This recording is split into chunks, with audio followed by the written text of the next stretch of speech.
What's good? What's good? It's the one and only, but what do I know? Boxing coming back at y'all with another one, man. So we got Terence Crawford in the news today, man. Well, actually, Terence Crawford and Jaron Ennis seem to be having a little exchange, a war of words, should I say? As you guys can see, Terence Crawford tweeted out stating, "Everyone, I know y'all loving Boots right now, and that's good. I'm happy for the young guy. But chill on the I'm ducking him part. Boots had two opportunities to fight me and chose to go a different route.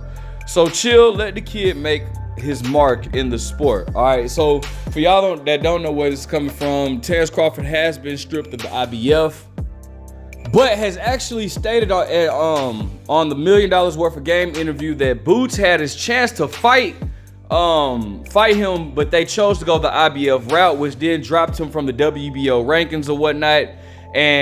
But with him getting stripped, a lot of people were upset that Terence Crawford got stripped from the IBF, but it states right here, it says, "However, should the title change hands as a result of such an optional contest, the newly crowned champion inherits the mandatory obligations of the prior champion and must defend the title within the time remaining for the champion from who he won the title." So if you guys don't know, Boots was, Terence Crawford's or Errol Spence's mandatory. It was becoming, and then Terence Crawford, of course, beat Errol Spence, so that happens. Boots responded by saying, "Bud had opportunities to fight me and still do, but rather them strip you and give me the title instead of me taking it from you because you don't want to fight me that bad. That stunt you pulled see through whatever." So basically, both guys are going back and forth or whatever. But here's the thing, man. And I've said this before. I don't think that Terence Crawford is ducking Jaron Ennis. I don't think that Terence Crawford is afraid of Jaron Ennis or anything like that. What seems to happen, people don't realize. And this happens with every fighter, but once you get to a certain level, or once you get to like a certain, a certain statue, in your career, it's all about making fights that literally make sense business-wise and legacy-wise, right? And every fighter has done it, bro.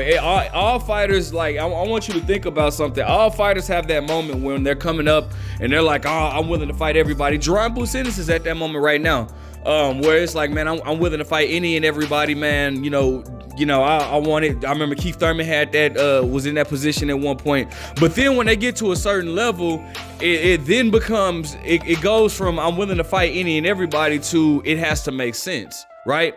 And Errol Spence was at that point, and now Terence Crawford is at that point where each fight that he has from this point on has to make sense legacy-wise and business-wise. And what do I mean by that? Well, Terence Crawford is just off the heels of the biggest victory in his career versus Errol Spence, a fight that we've been asking for numerous of years or whatnot, and he handled that fight with pretty much no issues, right? He now became the first male to become undisputed in multiple weight classes in the four belt era, and now he's pretty much looking for fights that are gonna, the only huge fights. That's all he's looking for, right? Now, Jaron Ennis is an up-and-coming fighter, right? And Terence Crawford is more so looking at Jaron like, "Hey, look, you do nothing for my career." And I know a lot of people don't want to hear this, but in all actuality, Terence Crawford is telling the truth. Jaron Ennis at this point right now does nothing for Terence Crawford. As a matter of fact, if Terence Crawford were to beat Jaron Ennis, a lot of people would say, well, Jaron Ennis was up and coming, he was green. Terence Crawford was the more experienced fighter, he was supposed to, right? I think Terence Crawford now, and that's why you hear Terence Crawford like talking about the likes of a Canelo Alvarez, or I think he's still kind of, I think he was off the whole Jermell Charlo fight for a little minute, but I think he's kind of back on it now. Saying, because I saw him just do an interview saying that Jermell Charlo still has 3 of the belts or whatnot. So I think that he's looking more so for fights that are beneficial to him. And while I don't agree with him moving up to fight Canelo Alvarez, I continue to state that that's not a good move for him. I don't, as much as I love Terence Crawford, they have weight classes for a reason. It would make absolutely no sense for Terence Crawford to move all the way up to super middleweight to fight a Canelo Alvarez. That it doesn't make sense, right? Legacy wise, it doesn't make sense for Terence Crawford to move. I mean, I get it, legacy and business wise, it would chunk a lot of money in Terence Crawford's pockets, and if Terence Crawford was able to pull off a miracle like that, that would set him straight business and legacy wise. But to me, I just don't see, it's too much of a risk. You moving up 3 weight classes to fight, Canelo Alvarez at 168, man. Like, I just don't think that makes sense or whatever. But anyways, Terence Crawford wants the big fights, and that's bottom line. I do think at one point him versus Jermell Charlo would have been very big. Even if Jermell Charlo would have lost to Canelo, that fight would have still been big. I mean, obviously he did lose to Canelo, but I'm saying, like, even if he would have lost to Canelo in a fashion that, like, he was going, like, actually daring to be great, then I feel like the Jermell Charlo versus Terence Crawford fight would still do big numbers. Maybe have Jermell Charlo come back to 154 with a tune-up, just to get him in the winning column, and then have a fight with Terence Crawford. But I don't know where Jermell Charlo is standing right now, man. The type of performance that Jermell Charlo put against Canelo Alvarez doesn't really help Jermell Charlo, and it definitely wouldn't help sell a fight with Terence Crawford, all right? So, but again, Jermell Charlo still does hold 3 of the titles, and it would give Terence Crawford an opportunity to be not only a champion but a unified champion in another weight class. He would then become a 4-division world champion, unified in 1, undisputed in 2. I think that'd be good for his legacy. Or even a fight with Tim Tszyu. Tim Tszyu offers him another, like I said, it offers him a chance to become a 4-division world champion. It may not be unified because, obviously, if you guys don't know, Tim Tszyu, he got the belt, the WBO stripped Jermell Charlo out once Jermell Charlo walked in the ring with Canelo Alvarez, and now Tim Tszyu is the WBO junior middleweight or super welterweight champion. All right. That's a good fight in itself, So I think, and then plus, with that being said, if you guys remember, Terence Crawford did admit to it being a little difficult, or a little more difficult, for him to make the weight of 147. So I can see why he doesn't really, or is not in a rush to fight a young guy like Jaron Bruce Ennis now.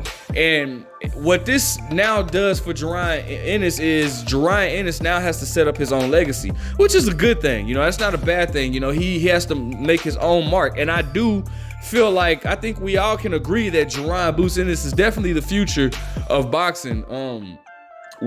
I would favor him over all the up and coming fighters that are now coming up in the welterweight division or whatnot. But it allows him to make his own mark. He does have the IBF title, so shout out to Jaron Bruce Ennis for that.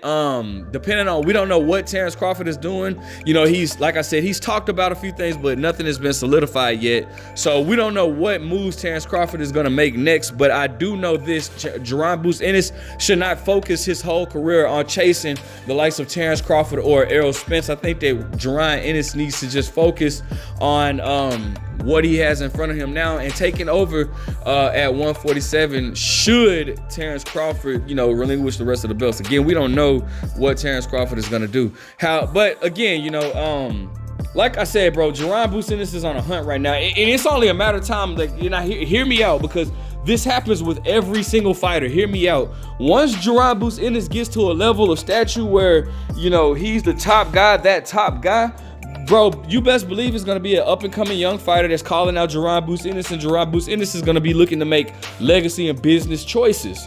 Right now, he's up and willing to fight everybody. You know, he wants Keith Thurman. He wanted Ugas, but Ugas just lost to Mario Barrios. I'm sure Jaron Ennis will fight Mario Barrios. He's called out Errol Spence. He's called out Terence Crawford.